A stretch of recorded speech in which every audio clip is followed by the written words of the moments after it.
La mort d'une jeune dame, une jeune mère de famille, une enseignante dévouée comme Bonnette Elombé apparaît si injuste, si anormal, si insensé. Mes frères, mes sœurs, on ne s'habitue certes pas à la mort, surtout pas à une mort qui arrive trop vite. La mort d'une jeune dame, une jeune mère de famille, une enseignante dévouée comme Bonnette Elombé apparaît si injuste, si anormal, si insensé. La mort va soudainement emporter et arracher à notre affection. La brutalité de cet événement nous surprend et nous assomme tout à la fois comme un coup de foudre dans un ciel serein. Frères et sœurs bien-aimés dans le Seigneur, certes nous savons que notre vie humaine est fragile et précaire, car tous les jours les médias nous le rappellent.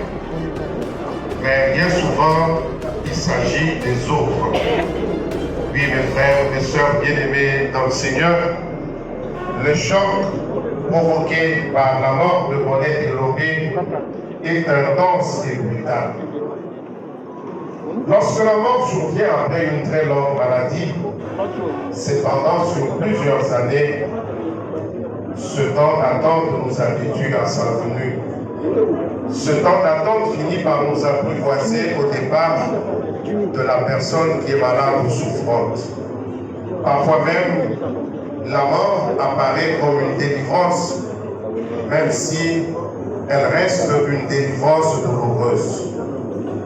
Mais tout autre est la mort brutale, inopinée qui surgit de l'inconnu, de l'ombre qui frappe sans préavis après une très courte maladie.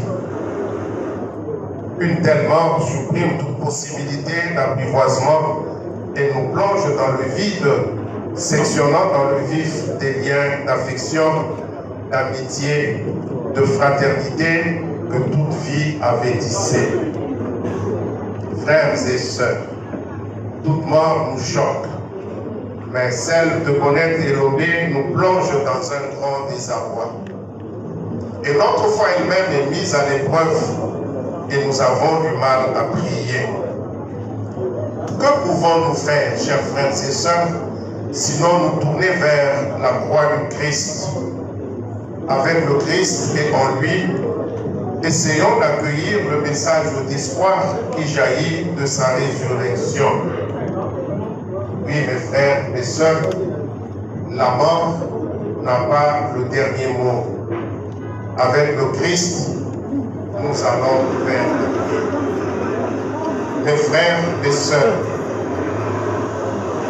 dans cette situation dramatique où nous plonge cet événement douloureux relatif à la disparition de Bonnette Elombé, quelles paroles puis-je me permettre de vous dire? Un silence respectueux ne serait-il pas préférable? Cependant, chers frères, sa mort nous paraît une mort ainsi. Et la plupart du temps, il n'y a plus d'esquive possible. Il devient possible de fermer les yeux.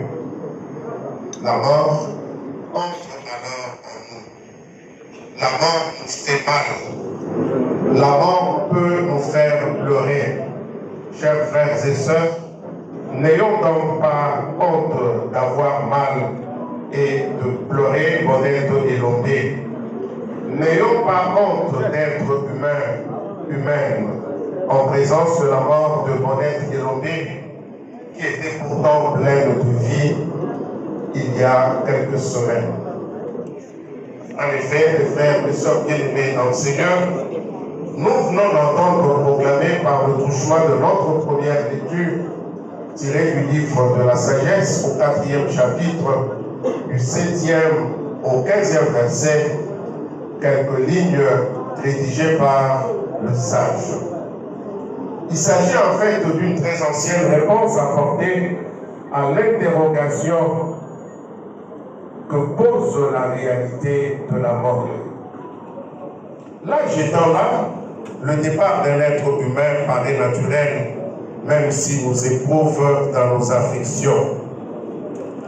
Mais la mort prématurée, à plus forte raison celle d'une enseignante très dévouée, comme Paulette Elobé, une telle mort nous déchire. Mes frères, mes sœurs bien-aimés dans le Seigneur, à travers l'extrait du livre de la sagesse qui venait d'être proclamé en guise de première lecture,